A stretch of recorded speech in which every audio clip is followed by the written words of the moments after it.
कहने की प्राचीन काल की बात है, अर्थात कथा प्राचीन सुनो जी, समय की एक आध बात है होंगे। कि मध्य देश में, जिसको आज के समय में मद्रास कहते हैं, वहां पर अश्वपति नाम के एक राजा थे जो क्या थे, परम ज्ञानी अर्थात विद्वान थे। उनकी दीर्घ काल तक अर्थात लंबे समय तक उनको कोई संतान प्राप्त नहीं हुई थी, जिसके कारण राजा हमेशा दुखी रहते थे।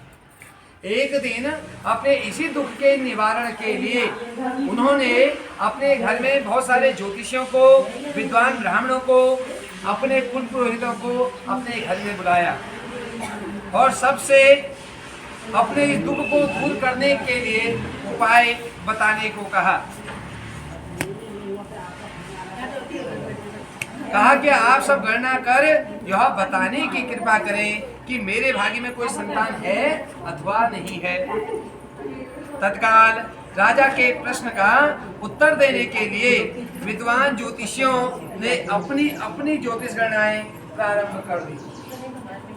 कुछ समय सब गंभीर होकर राजा की ओर देखने लगे। राजा ने कहा, आप लोग संकोच त्याग कर सच्ची बात कही, ना करें, जो भी बात है वो मुझे सच सच बताइए। ज्योतिष बोले कि हे राजन, आपके प्रश्न का उत्तर प्रसन्नता बढ़ाने वाला नहीं है, अर्थात जो हमारी गणना में आ रहा है वह जो है प्रसन्नता देने वाला नहीं है। हाँ। फिर सत्य को छिपाना भी नहीं है, आपको बता ही देना चाहिए। आपके एक अत्यंत रूपवान, बुद्धिवान, धर्मपरायण कन्या उत्पन्न होगी। सभी ज्योतिषियों ने कहा कि आपको एक सुंदर सी कन्या जन्म आपके घर में होगी। इसके अतिरिक्त वह अपने शादी के 1 वर्ष बाद ही वैद्य पिता को प्राप्त करेगी, अर्थात उसका जो है सौभाग्य वो ठीक नहीं है और यह विधि का विधान दिखाई दे रहा है। ज्योतिषियों की भविष्यवाणी सुनकर राजा बहुत दुखी हुए। वह कन्या और अपने राज्य की भविष्य की चिंता में बहुत दुखी हो गई। कालांतर में राज्य के कन्या उत्पन्न हुई। राज्य कालांतर में उस राजा के वहाँ एक कन्या ने जन्म लिया। वह समयानुसार बचपन को व्यतीत कर जैसे उसने युवावस्था में प्रवेश किया, विवाह के योग्य हुई, तो राजा अपनी कन्या के विवाह का परिणाम सोचकर, उसको पता है कि उसकी जो कन्या है उसका सौभाग्य ठीक नहीं है, अर्थात जिससे उसकी शादी होगी उसकी उम्र 1 वर्ष की ही रहेगी। यह विचारने लगे कि इसके लिए कोई मुझे बचाव का कोई प्रयास करना चाहिए, अर्थात जो इसके भाग्य में दुर्भाग्य है उसको कैसे बचाया जा सके। ऐसा सोचते सोचते देव प्रेरणा से राजा को नारद जी का स्मरण हो आया। धर्मात्मा राजा ने आह्वान कर नारद जी को बुलाया और सारी बातें बता दी। नारद जी कुछ पल विचार कर बोले कि हे राजन, तुम अपनी कन्या के विवाह का दायित्व उसी पर छोड़ दो। तुम अपनी कन्या से कहो कि वह अपने लिए स्वयं ही कोई योग्य वर तलाश करे। तुम्हारी कन्या जिस युवक को अपने भावी पति के रूप में तुम्हारे सामने प्रस्तुत करेगी, तुम उसी के साथ अपनी कन्या का पूर्ण शास्त्र सम्मत विधि से विवाह कर देना। नारद जी ने बताया कि जो सावित्री है, सावित्री को अपने लिए स्वयं ही वर खोजने दीजिए। जिसको ये अपने लिए वर के रूप में आपके समक्ष लाएगी, उसी को तुम जो है इसके वर के रूप में स्वीकार करना। राजा ने अपनी कन्या सावित्री को बुलाया और नारद जी की बातें बताकर पूछा कि हे पुत्री सावित्री, तुम कहो तुम्हारा क्या विचार है। सावित्री बोली कि हे पिताजी, मैं नारद जी का आदेश का प्रसन्नता पूर्वक पालन करूंगी। सावित्री बोली, सावित्री अपने पिता को भली प्रकार सांत्वना देकर अपनी राजपुत्री सांत्वना दिया कि मैं जो है नारद जी की कहे हुए जो आदेश है उनका पालन करूंगी। अब राजपुत्री सावित्री ने सखी सहेलियों, दास दासियों और अनुचर अर्थात जो देख रेख करने वाले हैं उनके सहित अपने पति के योग्य व्यक्ति को ढूंढने का कार्य प्रारंभ किया। अनेकों नगर वन प्रांत पार कर सावित्री एक छोटे से रमणीक जंगल में पहुंची। वहां पहुंचकर सावित्री ने अपना रथ रुकवाया। कुछ देर प्रकृति की सुंदरता निहारने के बाद सावित्री विश्राम करने लगी। आंख खुलने पर उसे एक वृक्ष की डाल पर बैठकर कुल्हाड़ी से लकड़ी काटता एक सुंदर, जो हट्टा कट्टा सा है, गौरवर्ण सुंदर दिखने वाला एक युवक दिखाई दिया। उस युवक को देखकर सावित्री का ध्यान उस युवक के चेहरे के भावों, मुखाकृति और स्वभाव का अध्ययन करती रही। युवक का मौन निरीक्षण करते हुए काफी समय व्यतीत करने के बाद सावित्री ने अपने अनुचरों द्वारा उस युवक को बुलावा भेजा। सावित्री द्वारा बुलाए जाने पर सत्यवान उसके पास पहुंचा। सावित्री द्वारा परिचय पूछे जाने पर सत्यवान ने कहा कि हे राजकुमारी, मैं एक दरिद्रता प्रभावित कुलीन युवक हूँ। इसी जंगल में रहता हूँ। मेरे साथ ही मेरे माता पिता भी रहते हैं। वे अंधे हैं। मैं जंगल की लकड़ी काटकर बाजार में बेचता हूँ, अर्थात जो मेरे लकड़ियों को बेचने का जो कार्य है, इसी से मैं और मेरे माता पिता, हम तीनों का जीवन यापन होता है। मेरा नाम सत्यवान है, अर्थात सत्य को धारण करने वाला। कह रहे हैं कि आप कहिए मैं आपकी क्या सेवा करूं। पूछ रहे हैं कि मैं आपकी क्या सेवा कर सकता हूं। वो सत्यवान नामक युवक की शालीनता, श्रेष्ठता और स्पष्टवादिता से सावित्री बहुत प्रभावित हुई। उसने युवक के गुणों से प्रभावित होकर उससे विवाह करने का निश्चय किया। ऐसा निर्णय लेते ही सावित्री ने युवक से शांत गंभीर स्वर में विनम्रता पूर्वक विवाह का प्रस्ताव रखा।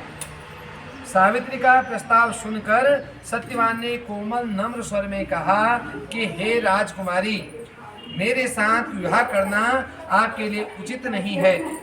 मेरे साथ ही आप भी दुखों और संकटों में गिर जाएंगे। अर्थात मेरा रहन सहन क्या, मैं जंगलों में रहता हूँ, लकड़ी को काट करके अपना जैसे तैसे पालन पोषण करता हूँ। आप राजघराने की हैं और आप यदि मेरे जीवन में आएंगी तो आपको भी बहुत सारे दुख सहन करने पड़ेंगे। इसके बाद सावित्री बार बार विवाह का आग्रह करने लगी। सत्यवान तरह तरह से समझाता रहा, लेकिन सावित्री के हट करने पर सत्यवान ने कहा समीप ही अर्थात नजदीक में मेरी कुटिया है, जहाँ पर मेरे माता पिता रहते हैं। आप उनके पास चले। अच्छा यही होगा कि यह बात उनके सामने हो। सत्यवान के प्रस्ताव से उत्साहित होकर सावित्री उसकी कुटिया में गई। वहां सत्यवान के अंधे माता पिता ने भी सावित्री को हर तरह से समझाया, पर सावित्री ने अपनी ओर से उन्हें तरह तरह से आश्वस्त कर विवाह की स्वीकृति प्राप्त करने में सफलता प्राप्त कर दी। सत्यवान ने भी विवाह के लिए स्वीकृति दे दी। सत्यवान की कुटिया से लौटकर सावित्री अपने पिता के पास पहुंची और संपूर्ण वृत्तांत बता दिया। सावित्री अपने पिता से वार्तालाप कर रही थी कि उसी समय नारद जी आ पहुंचे। वे बोले, तुमने अपना पति किसे चुना? इस पर सावित्री ने पुनः सारी बातें नारद जी के सामने भी दोहरा दी। नारद जी बोले, सत्यवान एक गुणवान है, रूपवान है, दिखने में सुंदर है, अच्छे आचरणों को करने वाला है, सज्जन है, परंतु और कह रहे हैं कि जो सारे गुण एक पति में होने चाहिए, सारे गुण तो सत्यवान में हैं, परंतु विवाह के 1 वर्ष बाद ही उसकी अकाल मृत्यु का समय भी है। इसलिए हे सावित्री, तुम अपने लिए पुनः किसी अन्य वर को चुनो। सत्यवान अल्पायु है। नारद जी की बातें सुनकर सावित्री बोली कि हे नारद जी, दैव है से मैं धर्म विमुख नहीं हो सकते। अर्थात जो मेरे साथ होना है वो तो होगा ही, क्योंकि महिला का एक धर्म होता है, वो जिसको एक बार पति के रूप में वर्ण कर ले। 2 प्रकार से वर्ण होता है, एक मानसिक वर्ण, मन से हम किसी को पति रूप में स्वीकार करें। एक होता है जो हम मंत्रों के द्वारा ब्राह्मणों को बुला करके अपने माता पिता को समक्ष रख करके जो वर्ण करते हैं। कह रहे कि अगर मैंने उसको एक बार धारण कर लिया, वर्ण कर लिया, तो मैं और दूसरे वर का वर्ण करके नीच गत में, नीच होने में जाने का पाप नहीं कर सकती। अर्थात जो बार बार अलग अलग टाइम पर अलग अलग वर्ण पति के रूप में करती हैं, वह जो है पाप की भागी बन जाती है। तो मैं पाप की भागी नहीं बनूंगी। नारद जी ने और सावित्री के पिता ने उसे तरह तरह से समझाया, पर सावित्री सत्यवान से ही विवाह करने पर दृढ़ रही। तो नारद जी ने कहा, तुम्हारा कल्याण हो, जीवन सुखी हो। नारद जी आशीर्वाद देकर विदा हो गए। सावित्री की इच्छा के अनुसार उसके पिता ने उसका विवाह सत्यवान के साथ करा दिया। सावित्री को ज्ञात था कि 1 वर्ष बाद उसके पति की मृत्यु हो जाएगी। ऐसे में यदि शंकर जी को प्रसन्न कर लिया जाए तो विधि के विधान पर भी विजय प्राप्त की जा सकती है। क्योंकि शंकर जी के विषय में कहती कि मैटे ही कठिन कुंक भाल के भायु मेट सकही त्रिपुरारी। अर्थात शंकर जी में वह शक्ति है कि विधाता के विधान को भी बदल सकते हैं। जैसे आप लोग सावन में, माघ में इस प्रकार से अलग अलग कार्तिक में सोमवार का व्रत करती हैं, तो उस व्रत का महत्व यही है, जो किसी प्रकार से पीड़ाओं को देने वाली, कष्ट को देने वाली, दुर्भाग्य को देने वाली जो भी चीजें हैं, सभी चीजों को भगवान शंकर जी जो है दूर करें। यदि वह विधि का विधान भी हो तब भी उनसे आपको बचाए। तो भगवान शंकर जी की आराधना करने लगी। सत्यवान के लिए सावित्री पूर्ण मनोयोग से शिव जी की आराधना करती रही। जब सत्यवान की आयु के केवल 7 दिन शेष रह गए तो सावित्री और तीव्रता से कठिन व्रत उपवास कर भगवान को प्रसन्न करने में लगी। अतः सावित्री की भक्ति से प्रसन्न होकर भगवान उसके सामने प्रकट हुए और बोले, मैं तुम्हारी भक्ति से प्रसन्न हूँ, मुझसे मनोवांछित वर मांग लो। सावित्री बोली, भगवान मेरे पति के आयु के 2 ही दिन अब शेष रह गए हैं, कृपया उनकी जीवन रक्षा की युक्ति बताएं। भगवान शंकर बोले, कल ज्येष्ठ की अमावस्या के दिन भक्ति पूर्वक वृक्ष के पूजा करने से तुम्हारी मनोकामना पूर्ण होगी। सावित्री ने वज वृक्ष की भक्ति पूर्वक पूजा की और रात्रि जागरण किया। दूसरे दिन प्रातः काल जब सत्यवान जंगल में लकड़ी काटने के लिए गया तो सावित्री ने उसके साथ चलने लगी। इसी प्रकार सास ससुर को राजी कर सावित्री ने पति को भी मना लिया और उसके साथ जंगल में स्वयं चली गई। लकड़ी काटने के लिए सत्यवान एक वृक्ष पर चढ़ा। एक डाल को काटने के लिए कुल्हाड़ी चलाते ही सत्यवान का सिर दर्द करने लगा।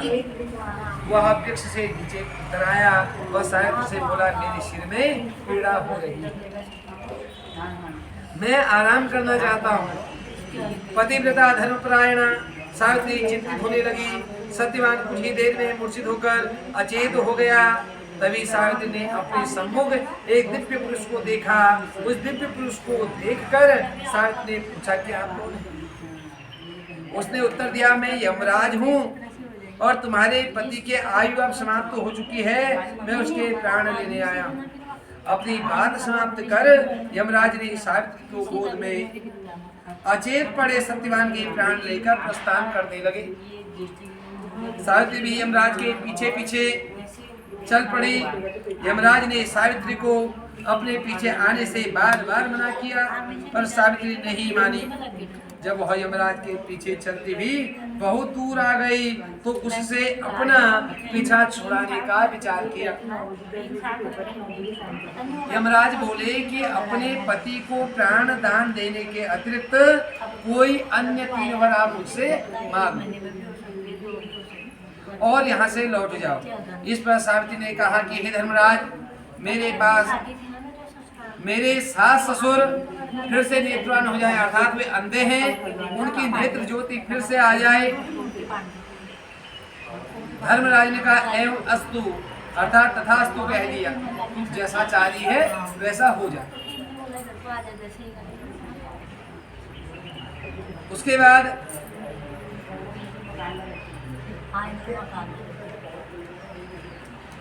तब उसने कहा कि मेरे जो मेरे सास ससुर का जो राज्य था उसको भी लौटाने के लिए कहा तो धर्मराज ने उसे भी स्वीकार कर लिया।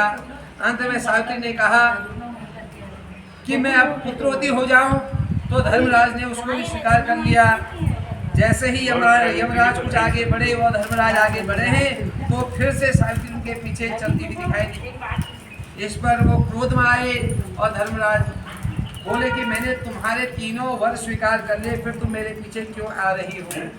सावित्री बोली, भगवान आपने मुझे पुत्रवती होने का वर दिया, फिर भी आप मेरे पति के प्राण लेकर जा रहे हैं। पति के बिना मैं कैसे पुत्रवती बनूंगी। सावित्री का तर्क सुनकर धर्मराज को भी अपने जल्दबाजी में दिए गए उस वरदान का पछतावा हुआ और बोले कि तुम जाओ, अब तुम्हें निश्चय ही पुत्र प्राप्त होगा। तुम्हारे पहुंचते ही सत्यवान जीवित हो जाएगा। सावित्री अपने पति के पास लौटकर आई तो वह जीवित हो उठा। दोनों प्रसन्न होकर घर आए। कुछ ही समय में यमराज के दोनों वरदान भी पूरे हो गए। सावित्री के सास ससुर को दिखाई देने लगा, उनका राज्य भी वापस मिल गया। यह सब बड़ सायंत अमावस्या के व्रत का प्रभाव था। इस व्रत को सर्वप्रथम सावित्री ने मनाया और सावित्री के जब इस व्रत की महिमा दूर दूर तक फैली तो लोगों ने भी, अन्य महिलाओं ने भी इसको करना शुरू किया। अतः इस व्रत का दूसरा नाम वट सावित्री व्रत भी हुआ। हे भगवान, जिस प्रकार आपने सावित्री को अटल सुहाग प्रदान किया, आप भी प्रार्थना करें इस बात को कि हे भगवान, जिस प्रकार आपने सावित्री को अटल सुहाग प्रदान किया, वैसे ही हम सबको भी यह सौभाग्य प्रदान करना। जो आपका भक्तिपूर्वक व्रत करेगा जो है उसको यह सारा कुछ आप जो है उनकी सभी मनोकामनाएं पूर्ण करना, यह प्रार्थना करनी है। सावित्री के पिता को पुराने श्राप से मुक्ति प्राप्त हुई। सावित्री के पिता सुपति को भी स्वपुत्र प्राप्त हुए और सावित्री सत्यवान ने भी स्वपुत्र प्राप्त करके दीर्घ समय तक अपने राज्य का सुख भोगा और अंत में वैकुंठ धाम को चले गए। प्रत्येक सौभाग्यवती स्त्री के लिए यह व्रत करना चाहिए और आज के इस व्रत को की पूर्णता हुई और सभी महिलाओं को बहुत बहुत बधाई है कि सौभाग्य देने वाले व्रत के लिए। बोले सावित्री माता की।